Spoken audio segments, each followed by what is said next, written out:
자, 오늘 이야기의 시작은요. 개인용 컴퓨터, 그러니까 PC가 처음 세상에 나왔을 때, 그야말로 야생 그 자체였던 시절을 아주 잘 보여주는 진짜 기묘한 일화 하나로 시작해 볼까 합니다. 아마 들으시면 이게 진짜라고 하실 거예요. 때는 1979년으로 거슬러 올라갑니다. 당시 최첨단 기술의 집약체였던 애플 3라는 컴퓨터가 있었어요. 가격이 무려 3,000달러. 요즘 돈으로 환산하면 거의 최고급 승용차 한 대 값이었죠. 근데 이 비싼 컴퓨터에 좀 어이없는 문제가 생기기 시작합니다. 네, 지금 보고 계신 게 바로 애플이 내놓은 공식 해결책입니다. 잘못 보신 거 아니에요. 컴퓨터를 들었다가 떨어뜨려라. 정말 황당하죠?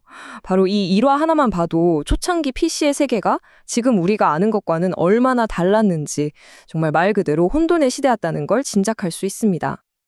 근데 이 애플3 이야기가 그냥 웃고 넘길 옛날 이야기는 아닙니다. 사실 여기엔 굉장히 중요한 단서가 숨어 있거든요. 바로 빠르게 발전하고 또 쉽게 쓰고 버리는 것에 익숙한 PC의 세계와 한번 들여놓으면 수십 년은 거뜬히 쓰는 거대한 메인프레임의 세계, 이 둘 사이에 얼마나 근본적인 차이가 있는지를 보여주는 거죠. 그럼 여기서 이런 질문이 자연스럽게 나오죠.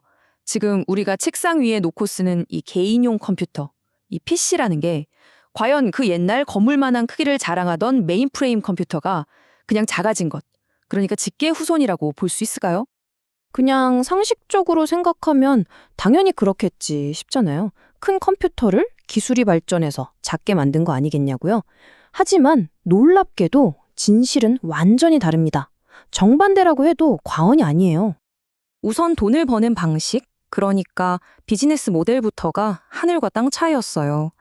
메인프레임은요, 소수의 대기업에 마치 맞춤 정장을 제작해주듯 컴퓨터 시스템을 통째로 구축해주고 그걸 또 평생 관리해주면서 돈을 버는 모델이었죠. 반면에 PC는요, 그냥 가게에서 물건 팔듯이 수백만 명의 개인에게 한 대 한 대 파는 완전히 다른 게임이었던 겁니다. 기업 문화는 뭐 말할 것도 없죠. 거의 극과 극이었습니다. 1960년대 IBM 같은 메인프레임 회사에서는요, 높은 임원이 직접 키보드를 만진다? 이건 상상도 못할 일이었어요. 컴퓨터는 아주 고도로 훈련된 전문가나 다루는 신성한 기기였으니까요. 근데 PC를 만든 사람들은요, 자기들이 직접 컴퓨터를 쓰는 엔지니어들이었고, 또 창업자들이었잖아요. 출발선부터가 달랐던 거죠. 자, 이제 핵심이 슬슬 보이기 시작하죠. PC는 결코 작은 메인프레임이 아니었습니다. PC의 유전자, 그 DNA는 완전히 다른 곳에서 왔다는 겁니다. 그럼 대체 어디서 왔을까요? 개인용 컴퓨터의 진짜 뿌리를 찾으려면 우리는 바로 실리콘밸리라는 그 이름 자체에 집중해야 합니다. 한번 생각해 보세요. 왜 하필 컴퓨터밸리가 아니었을까요? 이게 그냥 우연이 아닙니다. PC의 진짜 조상은 컴퓨터 산업이 아니라 바로 실리콘, 즉 반도체 산업에 있다는 너무나도 명백한 증거인 셈이죠. 이 연대표가 바로 PC혁명의 족보라고 할 수 있습니다.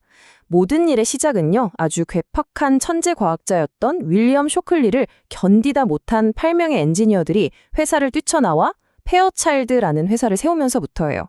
바로 이 페어차일드에서 세상을 바꾼 발명품 쥐적회로가 탄생하고요. 그리고 또 이 페어차일드를 나온 사람들이 인텔이라는 회사를 차려서 마침내 칩 위의 컴퓨터라고 불리는 마이크로 프로세서를 발명하게 되는 이 장대한 드라마가 펼쳐진 겁니다. 하지만 여러분, 기술 개발이 이야기의 전부는 아니었습니다. 어쩌면 기술보다 더 중요했을지도 모르는 나머지 절반의 이야기가 남았죠. 바로 문화입니다. 페어차일드에서 시작된 이 자유롭고 혁신적인 문화가 없었다면 PC혁명은 아예 불가능했을지도 몰라요. 페어차일드를 이끌었던 밤 노이스라는 인물은요, IBM 같은 전통적인 회사와는 정말 180도 다른 문화를 만들었습니다. 사장 전용 주차 공간? 그런 거 없었습니다. 임원들만 따로 밥 먹는 식당? 당연히 없었죠. 모든 직원이 똑같은 칸막이 책상에서 일하고 스톡 옵션을 받고 또 젊은 엔지니어들이 이거 한번 해보겠습니다 하면 마음껏 아이디어를 펼칠 수 있는 곳. 바로 이런 문화가 오늘날 실리콘밸리의 DNA가 된 겁니다. 이 일화 하나가 당시 실리콘밸리의 분위기를 정말 잘 보여줘요. 평범해 보이는 엔지니어가 동네 은행에서 다른 사람들과 똑같이 줄을 서서 기다리다가 자기 차례가 되니까 개인 제트기를 사려고 130만 달러짜리 수표를 끊는 모습. 상상이 가시나요? 똑똑하고 격식은 없지만 어마어마한 부와 야망을 손에 쥔 새로운 시대의 주인공들이 바로 이런 사람들이었던 겁니다. 자, 이렇게 PC가 전혀 예상치 못한 곳에서 태어난 이 이야기는요, 그냥, 옛날에 저런 일이 있었구나 하고 끝날 일이 아닙니다. 이건 새로운 기술이 세상에 어떻게 받아들여지고 또 어떻게 우리 삶을 바꾸는지에 대한 아주 중요한 통찰을 우리에게 던져주거든요. 놀랍게도 말이죠. 인류가 어떤 새로운 정보기술의 진짜 가치, 그리고 진짜 쓰임새를 제대로 이해하고 발견하는 데까지 평균적으로 약 30년이라는 시간이 걸린다고 합니다. 이걸 30년 법칙이라고 부르기도 해요. 실제로 역사를 보면 이런 사례는 정말 널리고 널렸습니다. 라디오는 원래 전화기처럼 양방향으로 대화하려고 발명됐지만 지금은 일방적으로 듣는 방송 매체가 됐죠. 축음기는요, 원래 편지를 목소리로 녹음해서 보내려고 만들었는데 결국 음악을 듣는 용도로 대박이 났고요. 그러니까 발명가가 처음 생각했던 것과는 전혀 다른 방향으로 그 잠재력이 터지는 경우가 정말 많았다는 겁니다. 그리고 PC야말로 이 30년 법칙의 가장 극적인 사례라고 할 수 있습니다. 당시 IBM 같은 거대 컴퓨터 회사들은요, 마이크로 프로세서를 보고 아니 이렇게 싸구려 칩으로 뭘 할 수 있겠어 하면서 그냥 무시해버렸어요. 결국 그 엄청난 가치를 알아본 건 제도권 밖에 있던 컴퓨터 광들, 바로 취미로 컴퓨터를 만들던 사람들이었던 거죠. 그럼 마지막으로 여러분께 이런 도발적인 질문을 한번 던져보면서 마무리할까 합니다. 이 30년 법칙을 지금 우리 시대에 한번 적용해보면 어떨까요? 우리가 매일 손에서 놓지 못하는 스마트폰, 그리고 요즘 가장 뜨거운 인공지능 같은 이 기술들은 과연 30년 뒤에 지금과는 완전히 다른, 우리가 전혀 예상하지 못했던 어떤 모습으로 우리 삶을 바꾸게 될까요? 한 번쯤 생각해보는 것도 재밌을 것 같습니다.